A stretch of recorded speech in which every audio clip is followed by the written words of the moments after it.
All right, it's noon on the dot. Hello, everybody. This is Daryl Parsons again from the Aebg TAP office, presenting Patty Long today for the Aebg Data Submission Guidelines for end of year.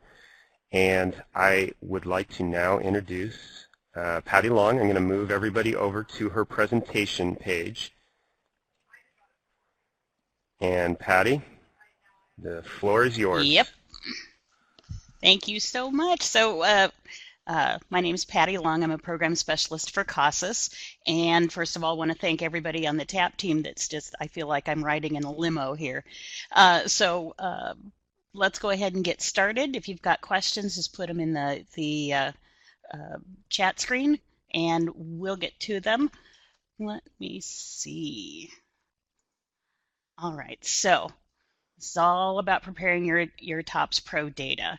So remember that you need to have an entry record, all of that demographic information for the students, a pre and a post test that most we're trying to do this year. It doesn't have to be CASAS.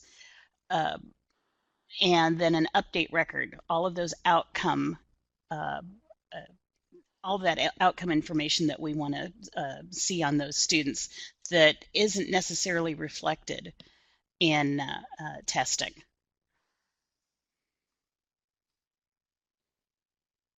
So remember that you have to, if you're using a third-party attendance system, you need to export the information from your third-party attendance system into TOPS Pro.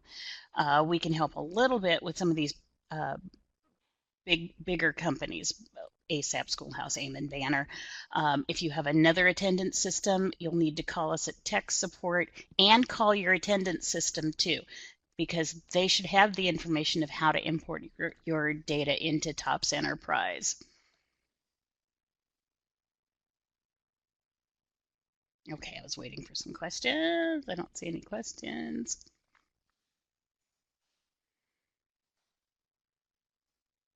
Remember, you want to export your files into a CSV format.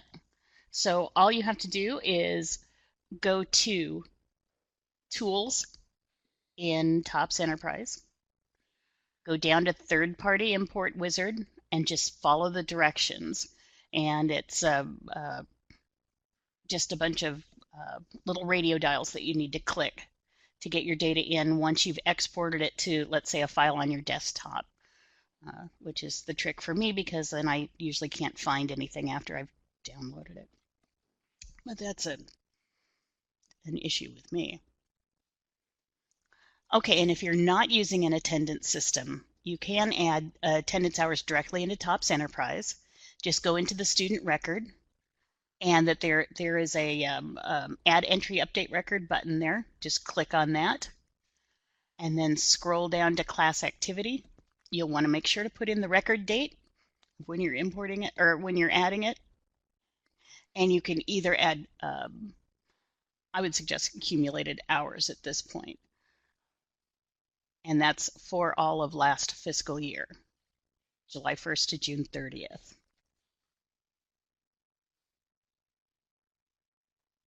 Is everybody okay? This is going to be a fast training if everybody's okay. All right. You can take daily attendance in TOPS Enterprise if you don't have another attendance system that you prefer or that you use. You can make this accessible to your teachers so that they can take attendance for their classes. We do trainings on it. We have lots of help documentation on our website on how to do this. And again, if you need help, just call tech support. But each box automatically fills with a full amount of time for each student in each class. So then you just deselect the students who were absent that day.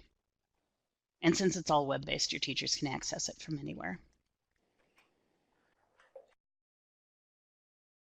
Oh, and I see that you've got notices on you've found some bugs. Are you using ASAP 3? That seems to be an issue. I know ASAP is working on it, and hopefully we'll get it. They'll get it all squared away. ASAP 2 is not a problem. ASAP 3 is a bit of an issue. So I do have some people that you can talk to that actually work in several programs that have hands-on experience with ASAP 3 if that's what you're having the problem. Okay, your entry record information that you need to have. Janie, you're asking about pre-post tests for work readiness. We do, but the tests that you need to use are the ones that are NRS approved. And for that, we've got reading, math, and listening for ESL, math for ABE. And so that's that on the testing.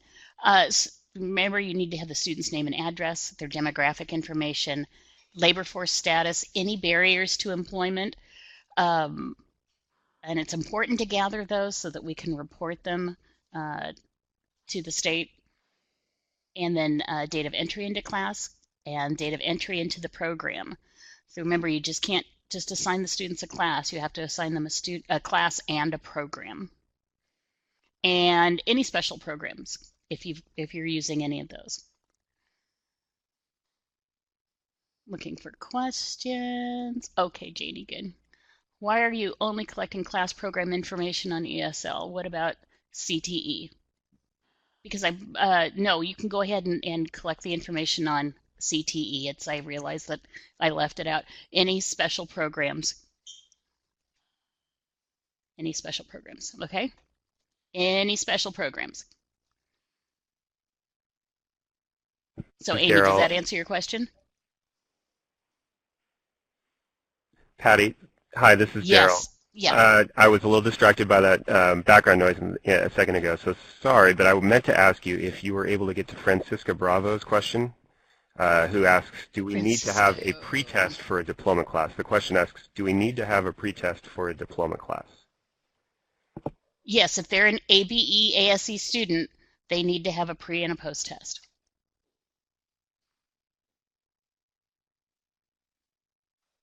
Okay, so Amy, yes, I can update the slide to make sure that it says all of the AEBG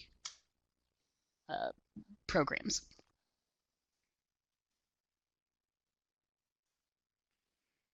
Okay, and the update record, uh, remember that you can do these throughout the year to gather all of that information, all of those successes that your students are having.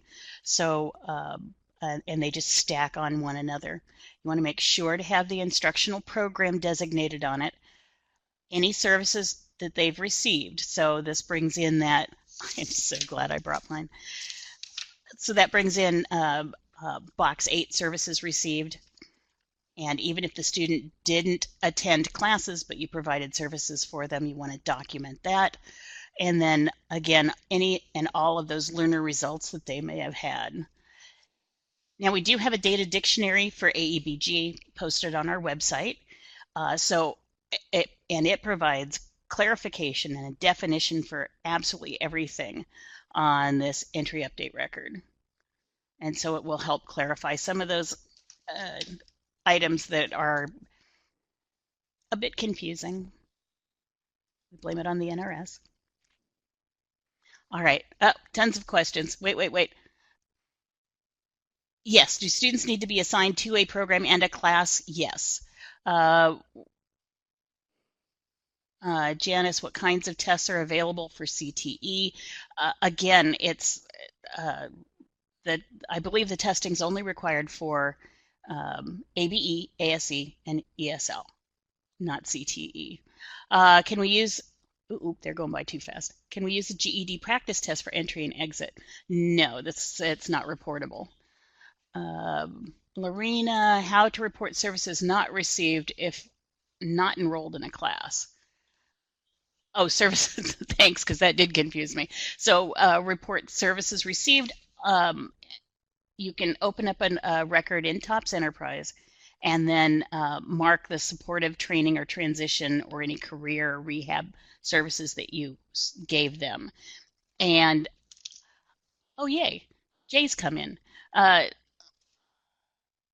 So,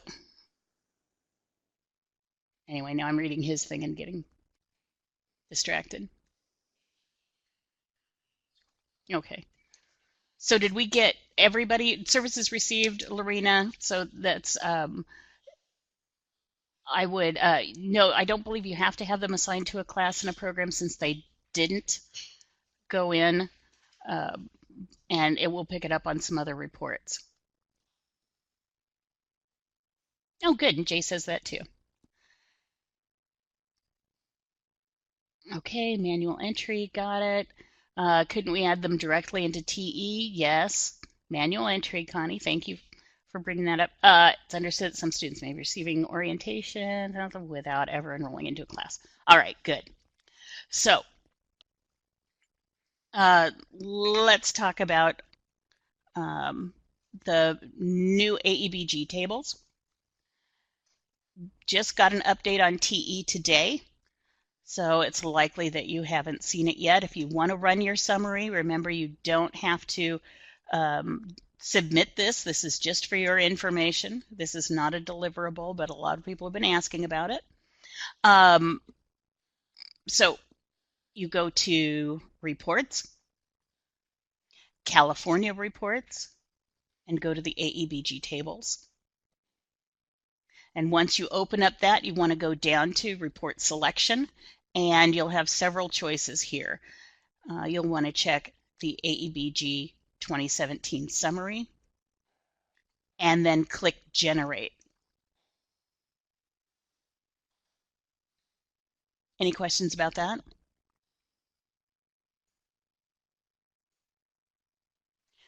Again, they're not a deliverable. It's just for your information, and I realize that this is the old table. So let's go over to TE and look at the new one. Hang on just a second.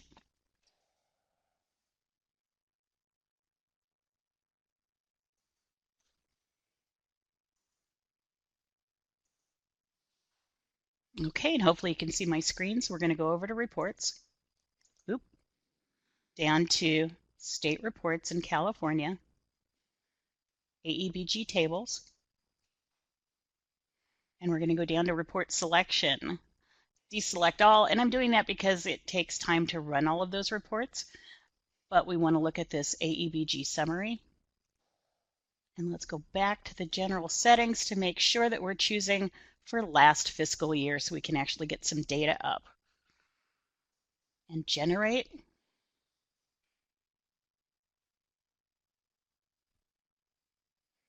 And here is the new report. So Jay, did you want to go over this with everybody? I can't hear him, so.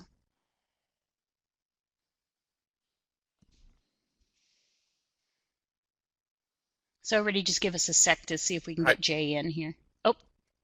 Yeah, Patty, I see that his phone is not muted, so there shouldn't be a problem with him talking right now. Jay, are you able to hear us?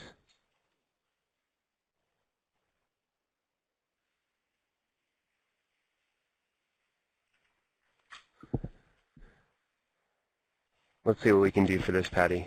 We'll get this fixed up for you so Jay can chime in here. Okay. So, I mean, I can start. You can see the 7 program areas, including the no designated program for those services received. And then here we've got it broken down to students who are in 2 or more programs, and then an unduplicated count of those students. So in this first couple of columns, we've got the measurable skills gains, and we've got the total number of enrollees, those who achieved a gain,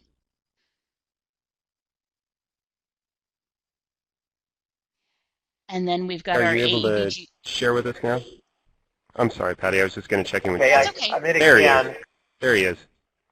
Okay, Yay. Sorry. I must have hit a wrong passcode or something. I used the right number, but the passcode must have been incorrect. So anyway, I'm on. So did you want me to just kind of guide through this report? Yeah. Sorry, I'm coming in haphazardly like this. That's all right. So I guess I'll start here kind of at the top. I know Patty showed how to generate. I could kind of see those steps on the screen. I think what she was just trying to convey is you have that setup window to set up the reports, and she was taking that extra step probably because somebody like me would say all of the reports theoretically are useful, But in my mind, this Aebg summary that's on the screen, you might say, is substantially more useful than any of the other ones on there. I kind of feel like the tables 1 through 4 will probably be more useful once it's all said and done for state reporting. But for some of the troubleshooting that you're doing now while you're amidst the data submission process, got to say the Aebg summary is probably a lot more valuable than any of those other Aebg reports. Okay, hopefully that at least makes sense. So Patty was showing you how to do that. Do you have that report as big as you can get on the screen, Patty? Just wondering. I think so, yeah. Okay, it just seems like it's kind of just a small little part of the screen, but I'll just go ahead and live with it. But anyway, I've got that. You've got that report on the screen. The obvious thing that stands out is you can see there are 3 sections of the report that is representing 3 different levels of outcomes. And I use levels just because the analogy I've used in some other presentations on this is I kind of like to call it high bar, medium bar, low bar. We're going from left to right. So we'll start with the highest bar on the left-hand side. That's the part that includes literacy gains. So I say it's a high bar for that outcome under columns B and C because it requires the most. That is, the literacy gains includes all of those NRS federal requirements like 12 hours of instruction and demographics and all those things required for WIOA 2 and federal reporting. And in addition, it requires pre- and post-testing, with the obvious reason being this is for literacy gains, so the outcome it's reporting are those gains that student make from pre-test to post-test. So obviously that's the outcome that requires pre- and post-testing. So that's why I say high bar, is it includes the federal requirements. In addition, it requires pre- and post-testing. So it will give you the number of enrollees that meet all those requirements in column B, and then of those that show up in column B, giving you the number who achieve the gain in column C.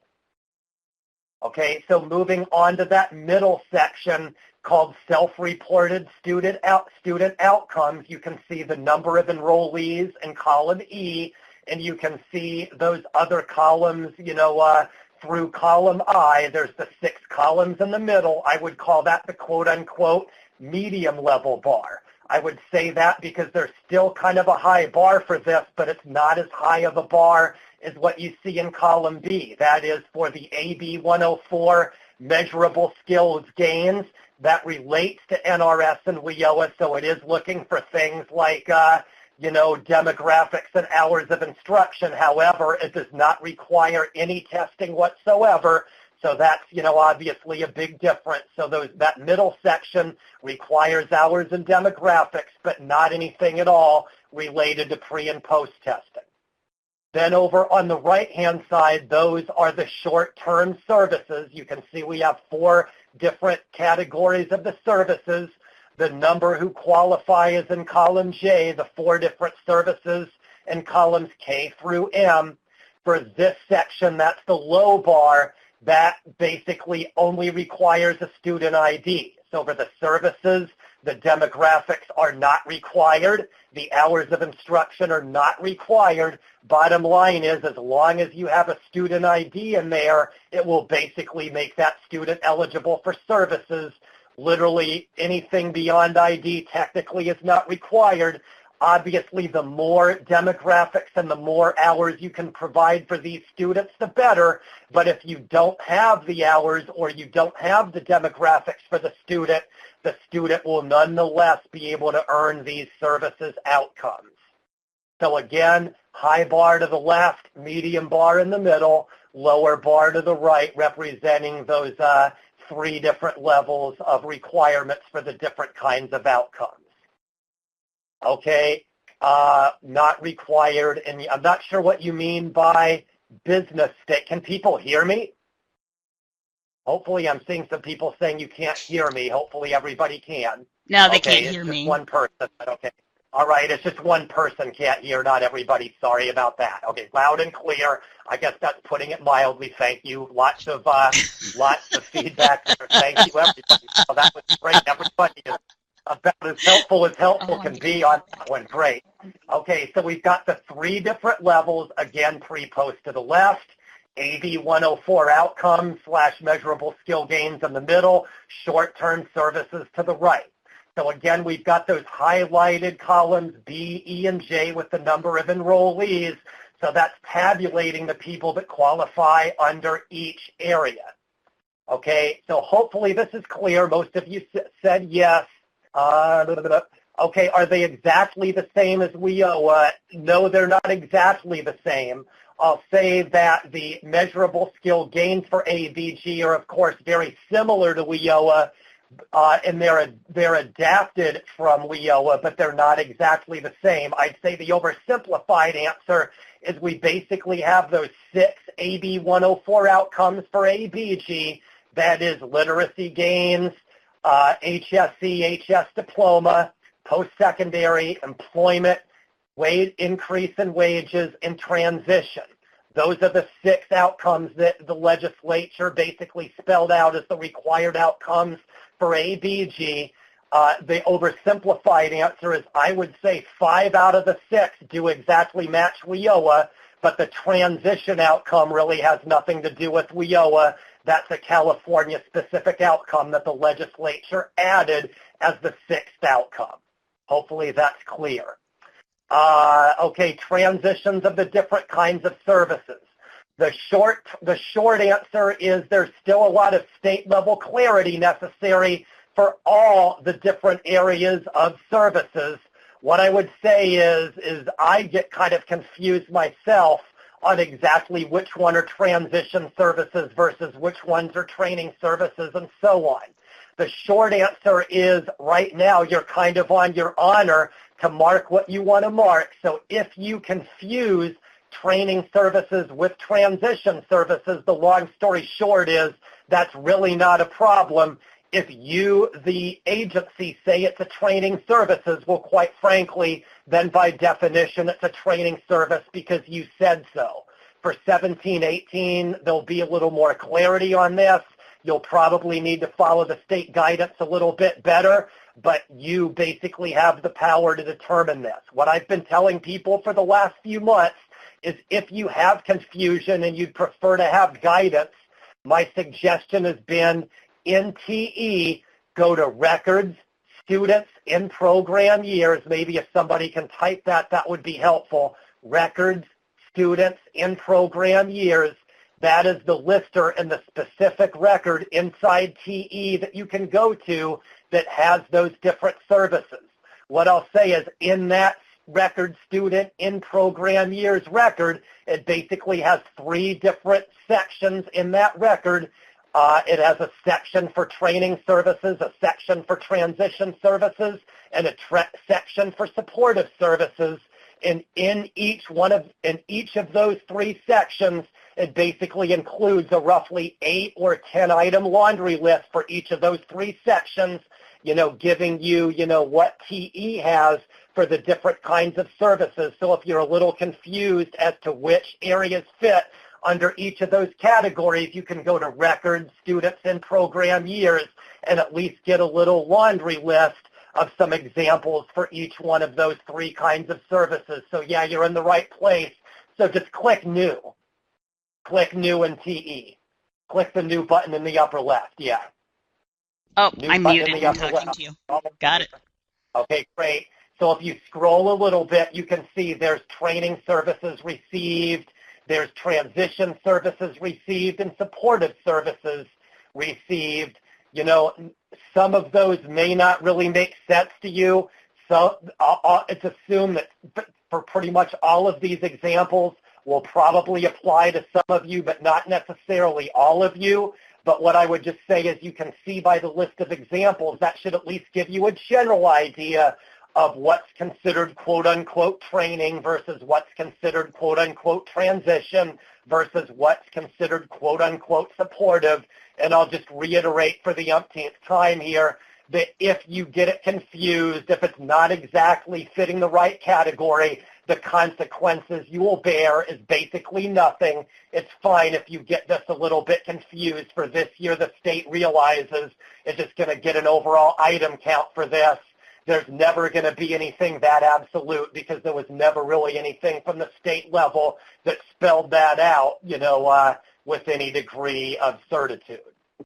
Does that at least make sense? I'm hoping some people in chat can either tell me, yes, this is making sense, or no, I don't have any idea what you're talking about. I'll wait for a minute. So Jay, can you hear me? Yes. Okay, so a couple of the answers, yes, you can mark whatever applies. You can mark more than one, and no, you don't necessarily have to create a whole new record. You just open up this new record, you just add in the information you need. You don't have to complete everything on this screen. You can just put in, sorry, let me get over to the right screen. You can just select the student and just add the services received to it. You don't need to pull up everything. That's right. So if you're doing, a couple people had some chat questions over the last 10, 15 minutes or so ago about whether you can just manually enter this in TE. The short answer is yes. This also kind of gives you the directions inside the software of where you mark this if you just want to go ahead and mark it directly in TE. Okay, so Amy, so you wanted to see how we... I just typed in that menu option for where you go in TE to do that. So hopefully that makes sense. Records. Okay, so you're showing it great. Students in program years. That last show and tell, and then if you don't mind, maybe we can get back to the report. Yeah. And then I want to change the program year. Oop, not to that one, to that one. And there's all of our students. Okay, so let's get back to Jay's report. So California, Aebg tables right at the top. We want to make sure we choose last year. I want to deselect all and just select the summary.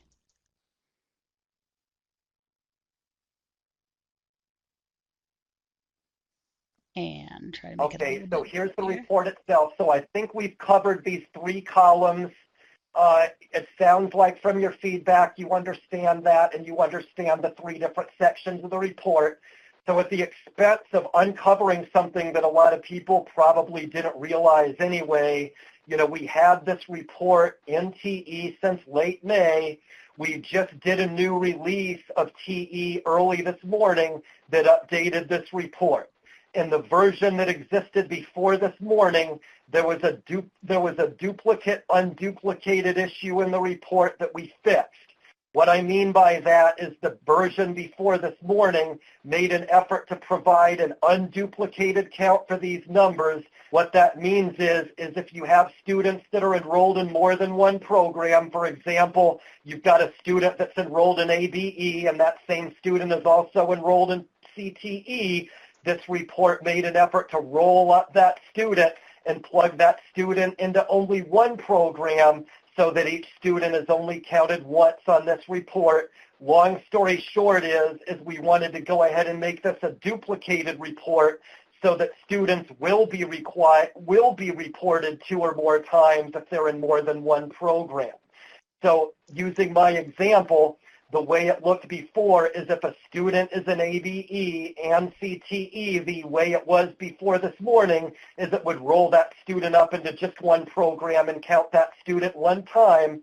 Now the way we fixed it is if a student is in more than one program, the report now intentionally counts that student twice. In my example, that means it counts the student once under Aebg, and then it also counts that student once under Career Tech Ed, because in my example, the student is enrolled in both Aebg and Career Tech Ed.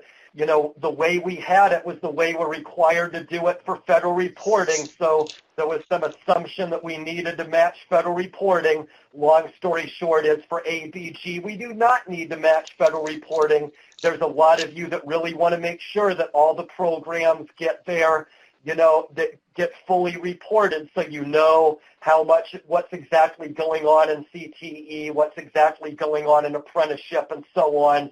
So that's why we fixed it.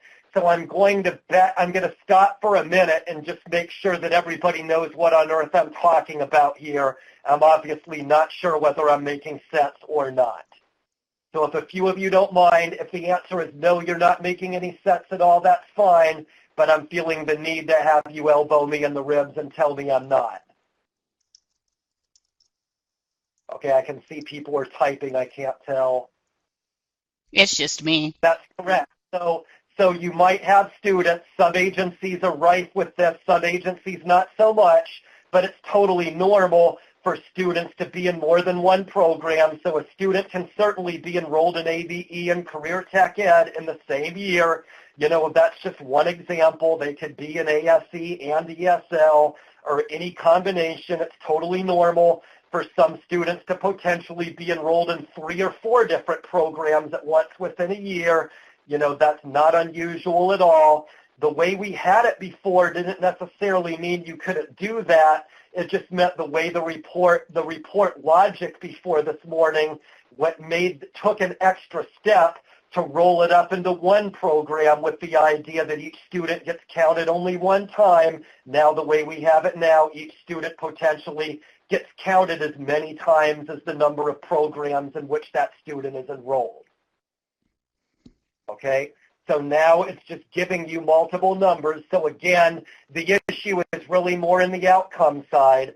So let's use my same example. There's a student enrolled in ABE and they're also enrolled in Career Tech Ed.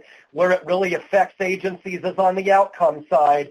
So let's just say that student got a job sometime in the year. What most agencies would say is, hey, that's great that it gets counted that one time, but what we really want to be able to see is we want to see that as a positive outcome for our ABE program. We also want to be able to see that as a positive outcome for our Career Tech Ed program. If we do that unduplicated count, it will count one but not both.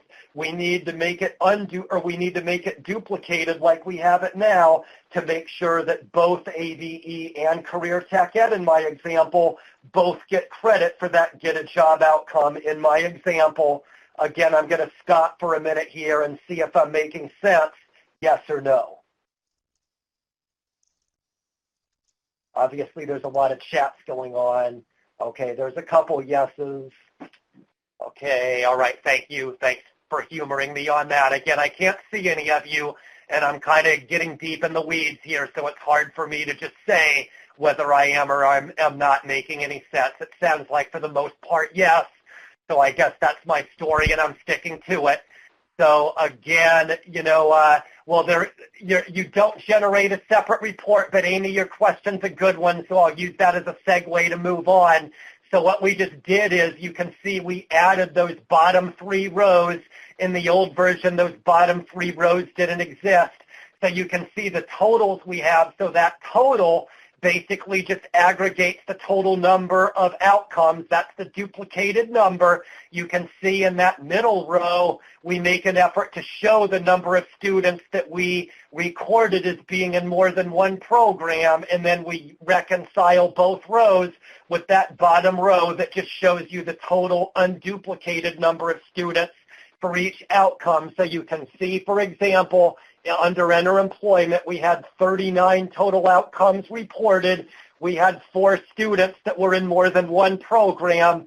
So the total number of outcomes is 39, but the total number of students who achieved that outcome is 35. You know, that's the duplicated outcome in the top row, the unduplicated outcome in the bottom row. That's how we're reconciling that information. Okay, so hopefully that also makes sense. Okay, and then Patty is already moving forward to the last point I wanted to make about the reports, which is the drill down. So one thing you can do is you can do a simple left click, which will double click on this row and basically, you know, provide the drill down. If you just do the simple left click, what that's going to do for you is just show you the exact students represented in that cell. And so I can't, okay, so Patty double-clicked that 35 that represents the total number of students that achieved an enter employment outcome. So basically by doing the simple double clicking, that's going to show you exactly which students are representing in that cell. So in the cell Patty clicked, it showed the number 35 for the number of students who achieved an enter employment outcome. Not so coincidentally, you might say at the top, you can see that generates a lister of exactly 35 students, with those 35 students being the same exact students that achieved that enter employment outcome.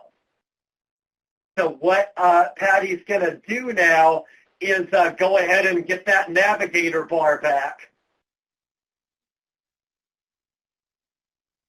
No, not there, from the ready? list. Okay, get the navigator bar back, and then click back on the report in the, on the report title on the navigator bar. So click that, yes. Yes, or you can click in the orange bar. Yep. Yeah. And then it'll take you back. That will restore us back to the report.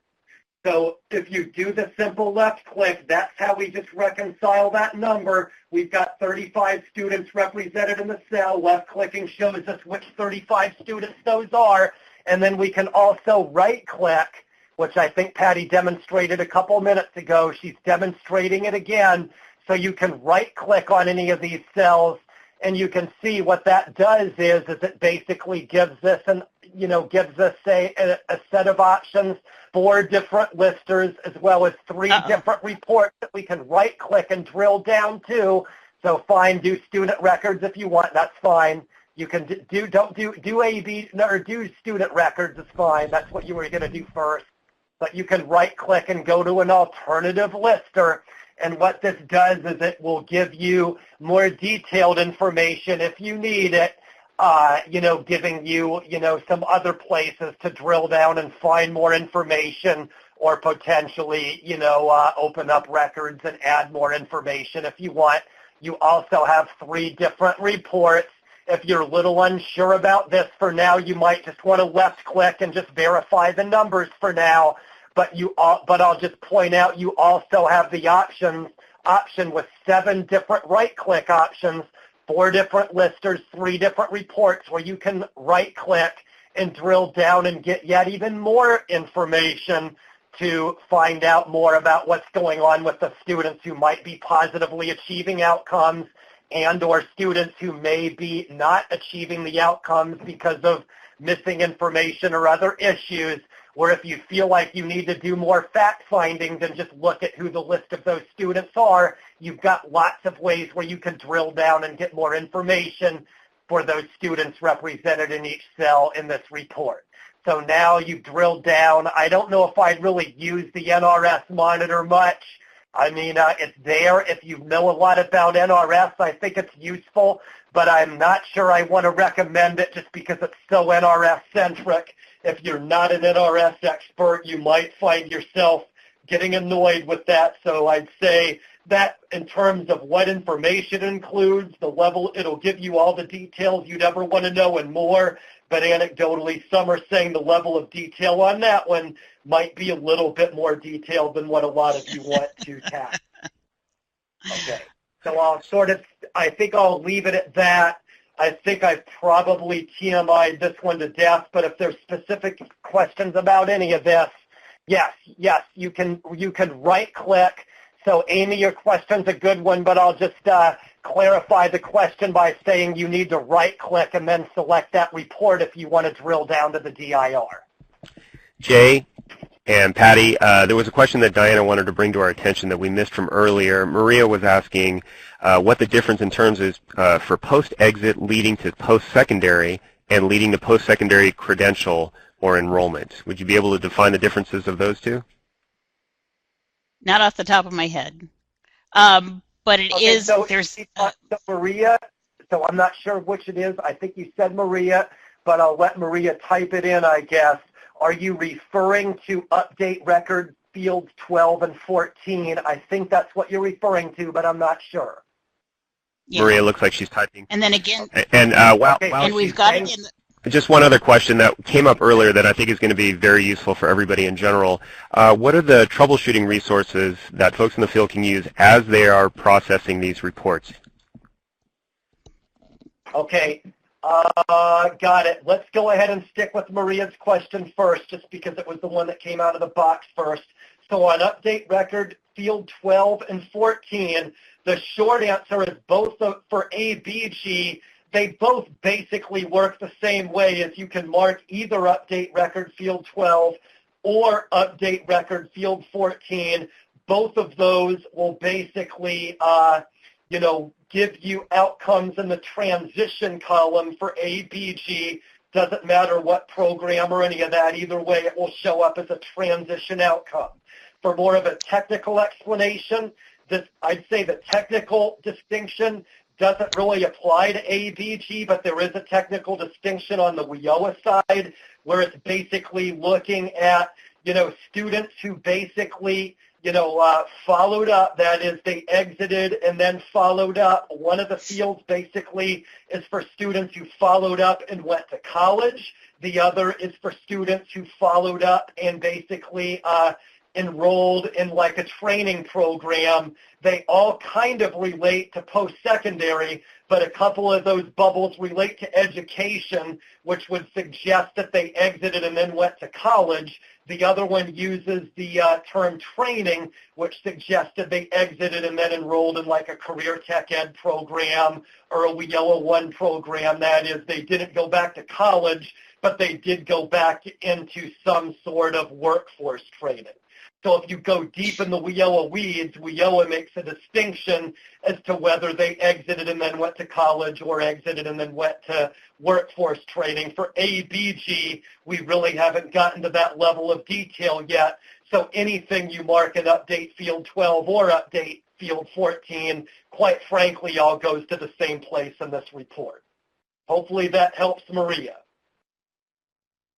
And remember that we do have examples of that in the data dictionary that's posted online. Okay, so I'll use, I see Maria's feedback. Hopefully, I guess that's your story and you're sticking to it, but I'm going to go ahead and roll with your positive response. Thank you. So I'll use Patty's comment as a segue to Daryl's other question, which is, Patty just brought up one thing. We do have a data dictionary. It's on the California accountability page on the CASAS website. It's something we brought up a lot during those 12 regional trainings during the spring. So we have the data dictionary there. It basically includes all of the fields on the entry update record with the definitions for each. What I'll say is around early April. So for some of you, that's been a while, but I'll say that early April was kind of after about half of those regional trainings were in the rearview mirror. So if you attended one of the later trainings, we basically gave this as an extra handout, but if you attended one of the earlier trainings, we did it.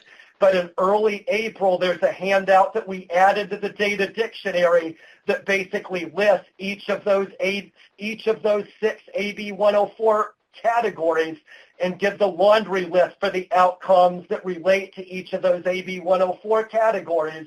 So we put that out as a handout of the training, and we also added it as a couple extra pages worth of information in the data dictionary. We released the data dictionary in early 2017, but the big piece that was missing at that point was it didn't really specify what you should be reporting for AB 104. So we added that like around late March, early April. So if you didn't get that, or maybe you got it, but you were an eager beaver that got it early in this process, you might want to go back and get it because there were some big changes we added. Again, they're around early April or thereabouts. So that's one resource, is you can download that Aebg Data Dictionary. Another obvious resource is there's 2 email addresses. It looks like Diana's already providing that, but you can email aebg@casas.org. I would say that's an email you can use if you're having trouble, with just the policy issues or clarity on what fields relate to specific Aebg outcomes. Then that aebg@casas.org is a good way to go. If you feel like you've got a good handle on that, but your issue is just with finding something in a TE lister or TE report or something like that, then you could contact tech support at casas.org. I would say to some extent those email addresses are somewhat interchangeable, but the short answer is for policy issues, use the Aebg email address.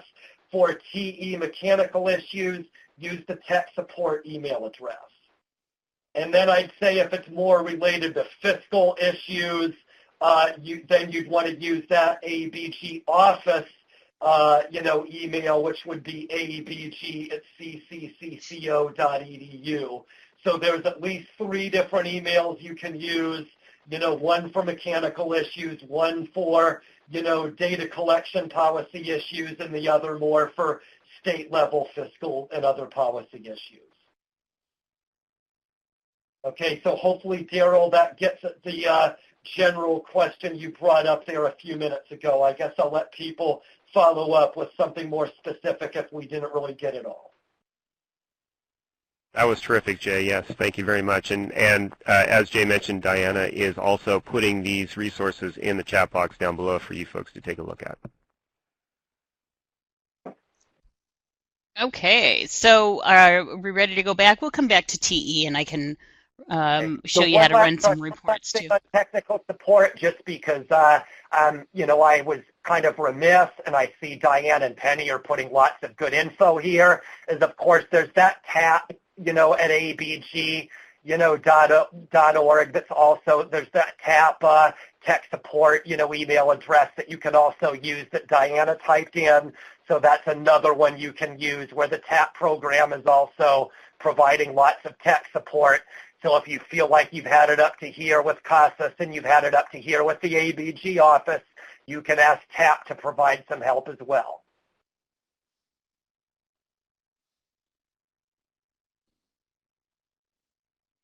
I've lost my hamburger.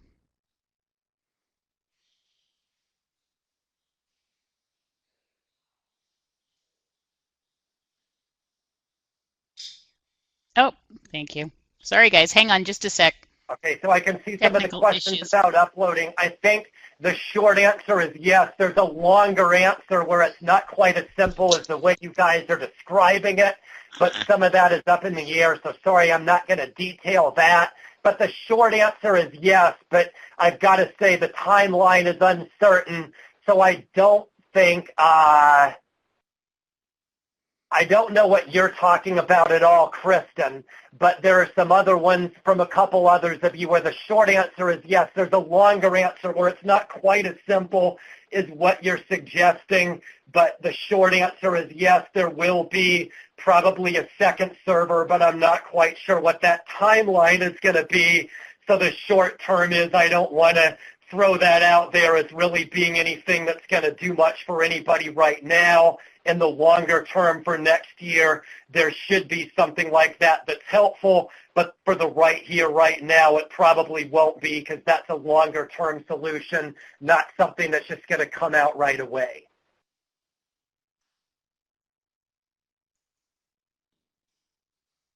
I'm not sure what you mean about typing in each one manually after you're done.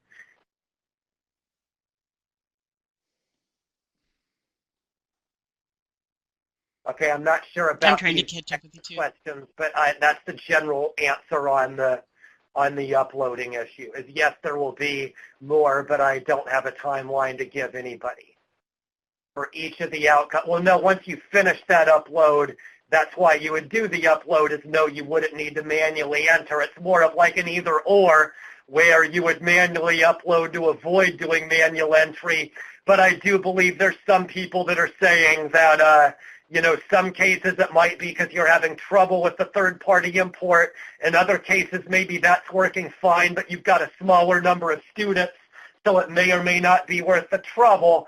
So some are saying, well, yeah, we're not doing that third-party import. We're just going to go ahead and manually enter it instead. So I think what you're asking, I think the answer to your question is no, but, okay, that not all the fields in the third party kind of depends on your specific system. The short answer is all the fields are in third party, but depending on the different systems, some have all those fields available. Maybe some of the other ones do not.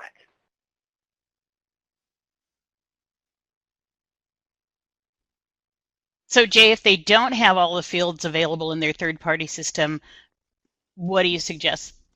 Well, I think it kind of depends on which field it is. Some of the fields, yeah, you need to go back and mark them. Some of the fields may not be that critical, so no, you don't. It also kind of depends, is a lot of this has been with agencies that are just bringing up the larger number of students with the short-term services.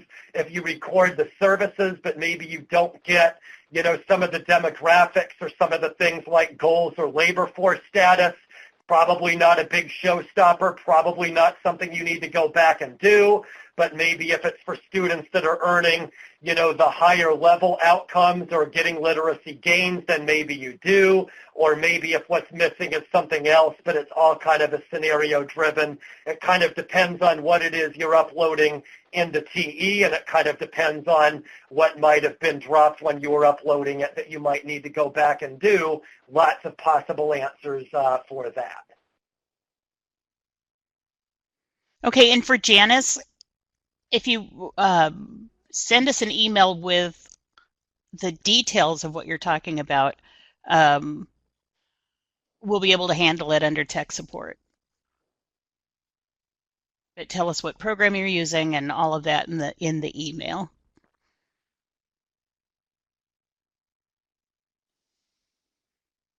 Okay, good. All right, did we kind of hit all of those questions? I think so. I'll kind of check in with Daryl. I know that Daryl's not the only one. There's a lot of people helping us here, but Daryl and others, I guess, before we just abandon ship here, are there maybe some other questions, because they have been coming pretty quickly? Are there maybe some other areas that we, you know, where we might have, you know, overlooked or missed something? Actually, we haven't finished the PowerPoint yet, so we're still not done. We've got time. Okay. Yeah, we still got more to share, and we are, as Diana says below, taking notes of all these, and we will go back through the archive of this and make sure that we've covered every question that's been asked if we don't have an answer in the chat. Okay. Okay, great. Great. Thanks, Jay. Appreciate it. Okay, I'll hang out. Stay on standby. I'll stop talking. Okay, cool. Okay, so let's talk about generating that data integrity report. This is the item that you need to send us. And again, you go to Reports, State Reports, California, and just under the one that we did is the Aebg Data Integrity. So let me see if I've actually got a screenshot of that next spot if I want to go to TOPS Enterprise. Make sure, again, that you select the program year in the setup window for the 16-17 year.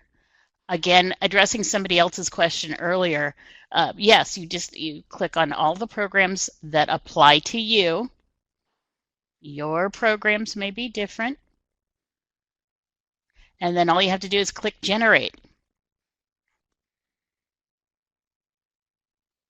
Okay, and so let's go over and run that really quick, which means I get to practice my trading screens again. So hang tight.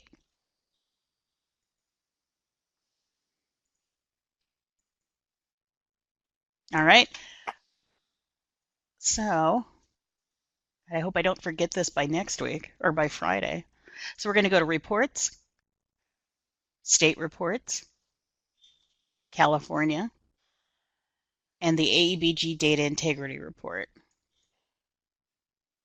Again, we're going to change that program year. Going to make sure I've got all the stuff that I want marked for my agency. I don't have to change anything else. And then I'm just going to click Generate.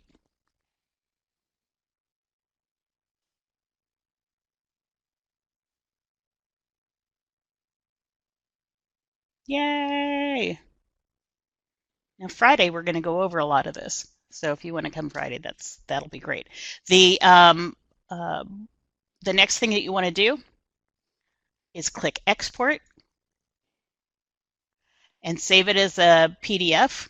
And let's do it on the desktop so I can find it, which is always a problem. And you'll see that it was successfully completed, and then send us an email and attach that PDF. Is that pretty clear? Oops. Gotta open my chat box again. Mine is all running. Okay.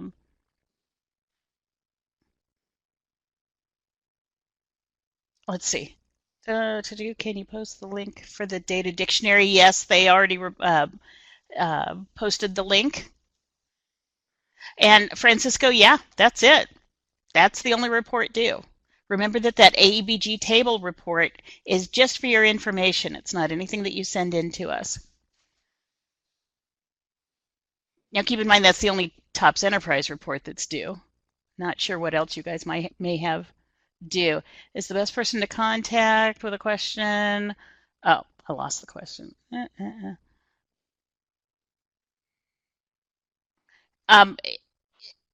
You know what? Who said that? Amy asked, why is there no...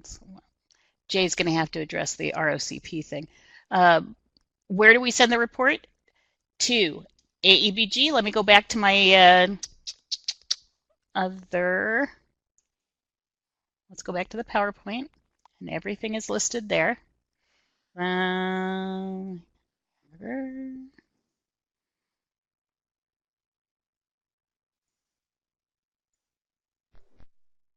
Yay! I gotta tell you guys, that's a skill to be able to change those screens here.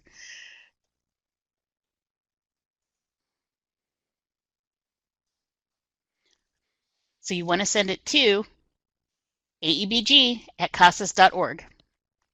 You will receive a receipt within a couple of days, and but we'll have all of the data then. So remember, your data is already in TOPS Pro.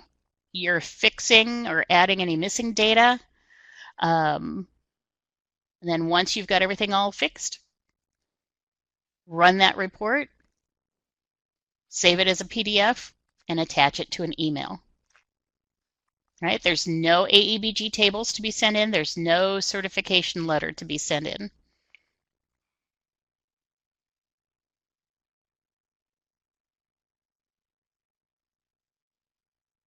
Okay, and Christina, that's going to be something that we address later, unless Jay wants to address it now. What is that now? There's a students that are 16 to 18 age group, and that would be because if they're 16 years old and emancipated. Right, they theoretically could be. I mean, some of that is because it's based on federal reporting where the minimum age is actually 16, not 18. But yeah, for Aebg, that's probably less relevant. But yeah, theoretically, it's possible that you could have an emancipated youth student there, and so it's technically possible that that could happen. But you're right. You don't want anybody under 18 in that. Yeah.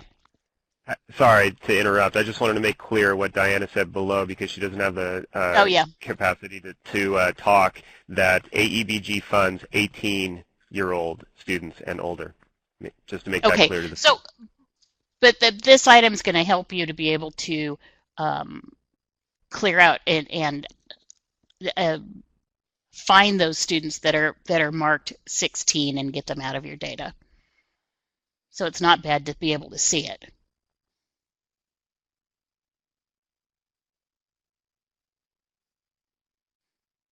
Okay, what about ROCP?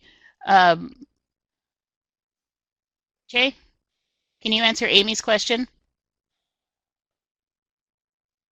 Okay, so I think you're asking because you're just seeing it in the software, so you're wondering what it is. I think, okay, yeah, so it's the regional occupation program, so it's nothing to do with Aebg. I mean, you could potentially have CTE students that are enrolled in an ROCP, but you wouldn't have anybody who's program ROCP. So if you don't know what that means and don't have that in your region, then you wouldn't need to put anybody under that category.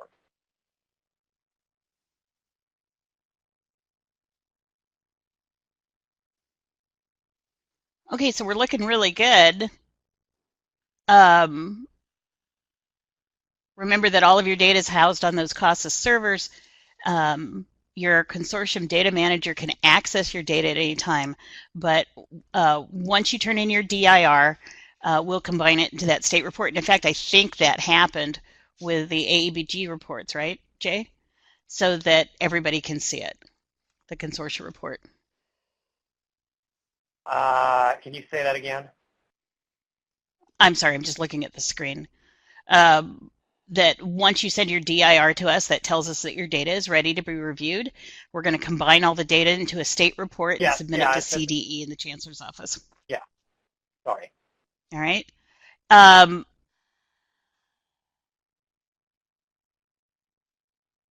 Okay, so yeah, yes, you don't delete students. Question. Sorry, I see to Christina's question, I would say no, don't delete the students. If you've got students under age 18 in there, just leave them in there. That will be sorted out for state reporting. But yeah, I definitely wouldn't go back and delete that. Yeah, deleting is always bad. Always bad. Okay, so let's see. This is just a time. There's the new AEBG table. Sorry, I was just going to say we're at 101. I'm sure people are not going to be leaving this webinar because you folks are giving them great information, but just wanted to give you a time update that it is 101 right now. And this is our last slide. Again, AEBG and then tech support. You can always give us a call too. Yeah, Amy, right. That's the table, that we've been looking at. So I'll fix the PowerPoint. And I just wanted to say that there are still a couple last second questions that are coming in. If you folks, Jay and Patty, want to try to address those with the last minute or so that we're going to take here, and then we can say our final words to the folks out in the field. Yeah, Amy, I added in the new AEBG report. I see that I did it at the end instead of in the middle. I'll replace the report. It will be right when it gets sent to you.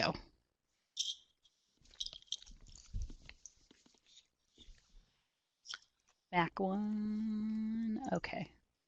Yeah, this is the one that we've been looking at on TOPS Pro, the one that Jay walked us through, and the one that's available in TE now.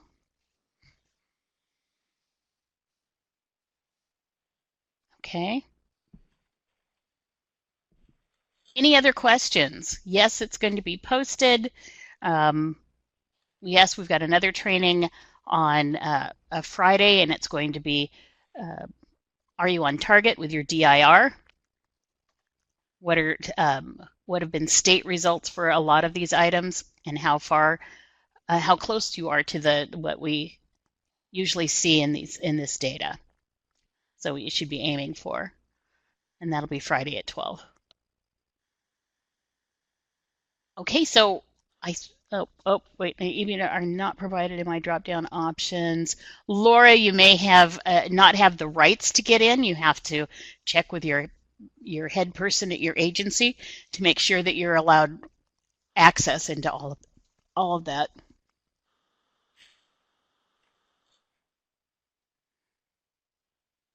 A lot of agencies, I'm sorry, I lost my place. A lot of agencies start their imports at the end of the day and let them run all night. It's just what happens when we've got so many people accessing at the same time. Okay, looking at more issues. Any suggestions for upload speed? No. Okay, thanks, Diana. Oh, and Connie says, who's the master of importing her data at the end of the day and then letting it run all night? She said Saturday night is usually faster.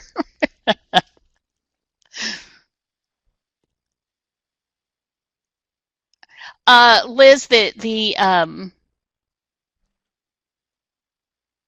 typically the builds are just run at midnight, but don't worry about,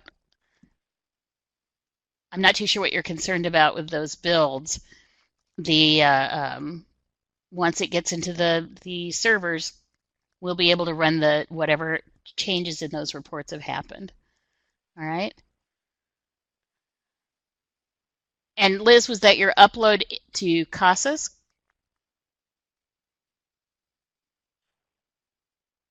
I mean, that was from your third-party attendance system into TE, correct? Yeah, that's sorry. Maybe Connie can offer you some help.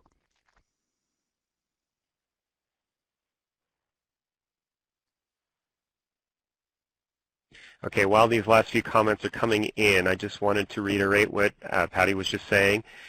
Please take a look on aebg.org. You can just type in webinars in the search box if you want a shortcut to get to the webinars page for both the archive of this, which should hopefully, fingers crossed, be up by tomorrow.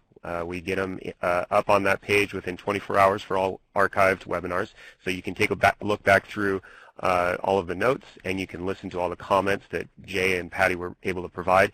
And then again, this Friday we have data integrity report presentation. The webinar is from 12 to 1:30, and you can register for that webinar on that same webinar page on aebg.org, and Patty will be facilitating that one as well. And we also have more TOPS Pro Enterprise webinars coming up in the coming weeks. So stay tuned. Take a look at that webinar page on aebg.org for all upcoming events to help you folks through it.